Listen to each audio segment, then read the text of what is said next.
నిదానం పాటిల వెలసిన శ్రీలక్ష్మి మా అండాదండ నీ ఉండాలని పువ్వులు గాజులు పసుపు కుంకుమలు మరువక నీకు తెచ్చినాము తల్లి.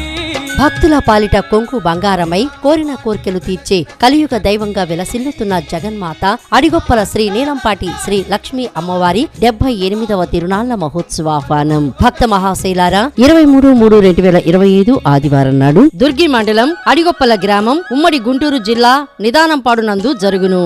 కావున భక్తులు రాష్ట్రం నలుమూలల నుండి వేలాదిగా తరలివచ్చి అమ్మవారిని దర్శించి తీర్థ ప్రసాదములు స్వీకరించి తరించ ప్రార్థన.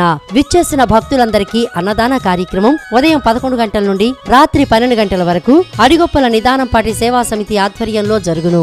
ఎట్లు వజ్జా సూర్యం అడిగొప్పల శ్రీ నీలంపాటి శ్రీ లక్ష్మీ అమ్మవారి గుంటూరు జిల్లా సేవా సమితి వ్యవస్థాపకులు మరియు అధ్యక్షులు గౌరవ అధ్యక్షులు నాగళ్ల తిరుపతయ్య, నాగిశెట్టి వెంకట్రావు, ప్రధాన కార్యదర్శి నల్లపనేని రవీంద్రబాబు, కార్యవర్గ సభ్యులు బైరెడ్డి రంగారెడ్డి, రామినేని సురేష్, అల్లాడి సుబ్బారావు, వెదురూరి శ్రీనివాసరావు, చల్లగుండ్ల రామకృష్ణ మరియు నాగరాణి అమ్మవారు, రామాపురం పీఠం, సొంపల్లి శ్రీనివాసరావు, అడిగొప్పల శ్రీ నిదానంపాటి శ్రీ లక్ష్మీ అమ్మవారి అన్నదాన సేవా సమితి అధ్యక్షులు మరియు అడిగొప్పల గ్రామ పెద్దలు మరియు భక్తులు.